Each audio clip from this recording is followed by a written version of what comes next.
आप सभी का स्वर कथा चैनल पर स्वागत है। साथियों, पिछले सप्ताह हमने जाना था कि वेद विश्व के सबसे प्राचीन लिखित धार्मिक ग्रंथ है, जिसमें ऋग्वेद सभी वेदों में अति प्राचीन है। और आज हम चर्चा करेंगे ऋग्वेद से। ऋग्वेद अर्थात एक ऐसा ज्ञान जो ऋचाओं में बद्ध हो। ऋग्वेद सबसे पहला वेद है जो पद्यात्मक है। इसके 10 मंडल अर्थात 10 अध्याय हैं, जिनमें लगभग 1028 सूक्त हैं और 11,000 मंत्र हैं। ऋग्वेद के मंत्रों या ऋचाओं की रचना किसी एक ऋषि ने एक निश्चित अवधि में नहीं की, अपितु इस वेद की रचना विभिन्न कालों में और विभिन्न ऋषियों द्वारा ये रची गई और उनका संकलन किया गया।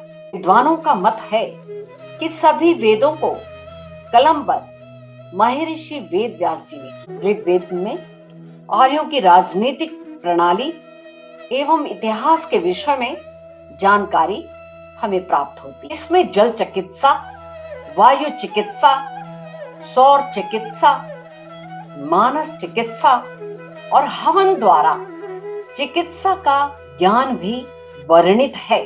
वेद में चमन ऋषि द्वारा पुनः युवा करने की कथा भी प्राप्त होती है। इसमें औषधि युक्त यानी दवाओं का भी चित्र मिलता है, जिसमें औषधियों की संख्या 125 के लगभग बताई गई है और जिन्हें 160 स्थानों पर वह औषधियां प्राप्त होती थी, यह भी बताया गया है। औषधि में विशेष रूप से सोम का वर्णन निहित है। ऋग्वेद मंडल 10 सूक्त 97 में औषधियों के विषय में वर्णन किया गया है।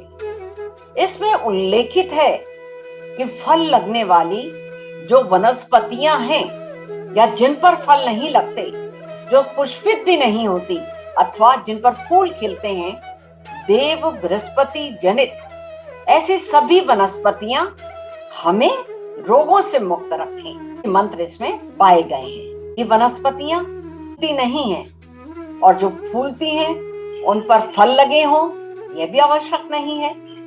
इस मंत्रों में औषधीय गुणों वाली ऐसी समस्त वनस्पतियों से प्रार्थना की गई है कि वे उनके समुदायों को रोगों से मुक्त रखें। चिंतकों की मान्यता अनुसार सृष्टि के सभी तंत्र अपने अपनी अधिष्ठाता से संबंध रहते हैं। वनस्पतियों को उनके औषधीय गुण वनस्पति देवता से प्राप्त होते हैं। कि आप सभी जानते हैं कि मनुष्य के कष्ट प्रकार से गिनाए गए हैं: आदि भौतिक, आदि दैविक, आध्यात्मिक।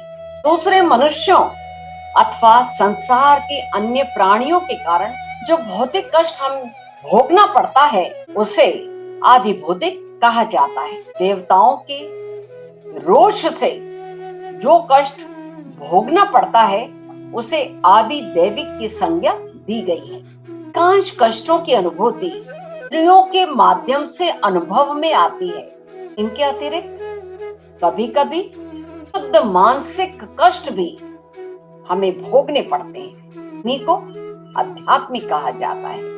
मन के विकार के कारण पैदा होते हैं और उनका कोई स्पष्ट बाह्य कारण हमें प्राप्त नहीं रहता। उक्त मंत्रों में इन सभी प्रकार के कष्टों से मुक्ति की प्रार्थना की गई है। शाप जनित कष्ट उसे भी समझाया जा सकता है जो दूसरों के द्वारा कर्मणा अर्थात वाचा से किसी को पहुंचाया जाता है। दूसरे के अहित की भावना भी कदाचित कष्ट का कारण बन सकती है। इन सभी को हम शाप मूलक मान सकते हैं और औषधियों कष्टों अथवा मृत्यु के निमित्त बने रोगों से हमें दूर रखती हैं। मनुष्य के नाश का कारण अंततः रोगी है और जिन्हें औषधियां दूर करती हैं, निरोग दीर्घ जीवित हो सकता है और वही व्यक्ति अपने समाज एवं देश के लिए फलदायी कार्य करने में हमेशा समर्थ होता है।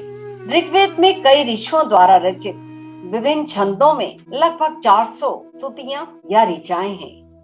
और ये स्तुतियां अग्नि, वायु, वरुण, इंद्र, विश्वदेव, मरुत, प्रजापति, सूर्य, उषा, पुषा, रुद्र, सविता आदि समस्त देवताओं को समर्पित है। जानते हो, ऋग्वेद में जातुधानों अर्थात राक्षसों, दानवों, असुर एवं दैत्यों को यज्ञों में बाधा डालने वाला तथा पवित्र आत्माओं को कष्ट पहुंचाने वाला कहा गया है। प्रत्येक वेद की कई शाखाएं हैं और ऋग्वेद की 5 प्रमुख शाखाएं बताई गई। शाकल्प, वासकल, अश्वलायन, सांख्यायन, मंडुकायन। वैसे एक काल में 21 शाखाएं थी। प्रत्येक वेद का उपवेद है और ऋग्वेद का उपवेद आयुर्वेद है और आयुर्वेद के कर्ता धन्वंतरी देव है। ऋग्वेद के उपनिषद, वर्तमान में ऋग्वेद के 10 उपनिषद पाए जाते हैं। संभवतः इनके नाम ये हैं: ऐतरेय, आत्मबोध, कौशीतकी, मुद्गल, निर्वाण, नाद बिंदु, अक्षमाया, त्रिपुरा, ब्रह्मवरुका और सौभाग्य लक्ष्मी। ऋग्वेद के 2 ब्राह्मण ग्रंथ भी हैं।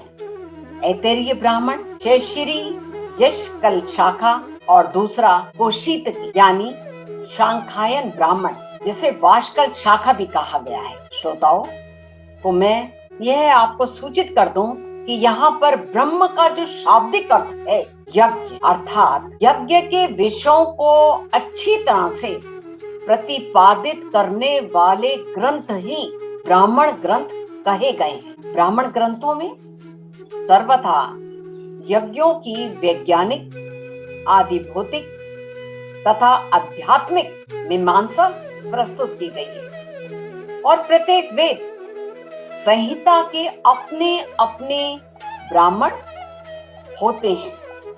आरण्यक हिंदू धर्म के पवित्रम और सर्वोच्च ग्रंथ वेदों का गद्य वाला खंड है और इसमें दर्शन और ज्ञान की बातें लिखी हुई हैं। वेद, मंत्र तथा ब्राह्मण को सम्मिलित करने का अभिधान भी ऋग्वेद में प्राप्त है और इस समय 7 आरण्यक ग्रंथ उपलब्ध हैं और ऋग्वेद के आरण्यक, ऐतरेय और कौशीतकी ये दोनों इन्हीं नामों वाले ब्राह्मण ग्रंथों के अंग हैं। ऋग्वेद के संबंध में थोड़ी सी और जानकारी मैं आपसे साझा कर रही हूँ। ऋग्वेद के कई सूक्तों में विभिन्न वैदिक देवताओं की स्तुति करने वाले मंत्र भी जाने जाते हैं। ऋग्वेद में 33 देवी देवताओं का उल्लेख है। वेद में सूर्या, उषा तथा